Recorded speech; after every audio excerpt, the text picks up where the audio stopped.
ஊர்ல அருண் அப்படின்னு ஒரு பையன் இருந்தானா. வருஷத்துக்கு ஒரு முறை வித்தியாசமான இடங்களுக்கு போய் சுத்தி பார்க்கறது அவன் வழக்கம். அப்படி ஒரு பாலைவனத்துக்கு போனப்போ தொலைஞ்சு போயிடுறான். எங்க பார்த்தாலும் மழையா இருக்கு, தண்ணியே இல்லை, பசி மயக்கம். தூரத்துல ஒரு வீடை பார்த்தோன்னு அங்க உள்ள போய் ஏதாவது இருக்குமான்னு பார்க்கறான். அங்க ஒரு வாட்டர் பம்ப் மட்டும்தான் இருந்தது. டெசர்ட்ல எதுக்கு இந்த தண்ணி பம்பை வச்சிருக்காங்க, அப்போ இங்க தண்ணி ஏதோ வரும் போல அப்படின்னு புரிஞ்சுக்கிட்டு அந்த பம்பை அடிச்சு அடிச்சு பார்க்கறான். ஆனா ஒரு சொட்டு தண்ணி கூட வரவே இல்லை. ரொம்ப நேரமா அடிச்சு டயர்டாகி பேசாமல் உட்காந்துடுறான். மறுபடியும் அப்படியே அந்த ரூமை சுற்றி பார்க்கும்பொழுது ஒரு வாட்டர் பாட்டில் ஃபுல்லாக தண்ணி இருக்குது. அதை குடிக்கலாம் அப்படின்னு போகும்பொழுது அதுக்கு கீழே ஒரு பேப்பர் இருந்ததாம். அதில் இந்த வாட்டர் பாட்டில் உள்ள தண்ணியை அந்த பம்பில் ஊற்றுங்க, தண்ணி வரும் அப்படின்னு போட்டிருந்ததாம்.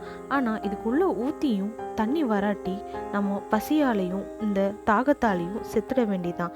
என்னடா பண்ணுறதுன்னு ரொம்ப நேரமாக யோசிக்கிறான். பின்ன கடவுளை நல்லா ப்ரேயர் பண்ணிட்டு அந்த தண்ணி முழுசையும் எடுத்து பம்பில் ஊற்றிடுறான். அதே போல் ஃபுல் ஃபோர்ஸில் தண்ணி அடிச்சுட்டே இருக்கான். ஒரு சொட்டு கூட தண்ணி வரல. ஆனாலும் விடாமுயற்சியோட அடிச்சு பார்க்கும் பொழுது ஏதோ பம்ப்லேருந்து ஒரு சவுண்ட் வர ஆரம்பிக்குது.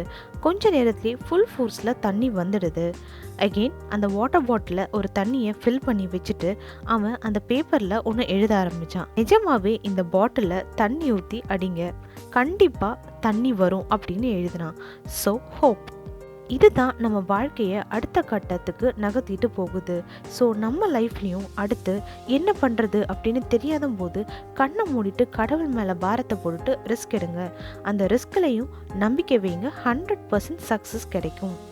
ஆண்டவர் கூட திருவ கடல் மேலே நடந்துவான்னு கூப்பிடும்போது கொஞ்சம் கூட யோசிக்காமல் உடனே நடக்க ஆரம்பித்தான்.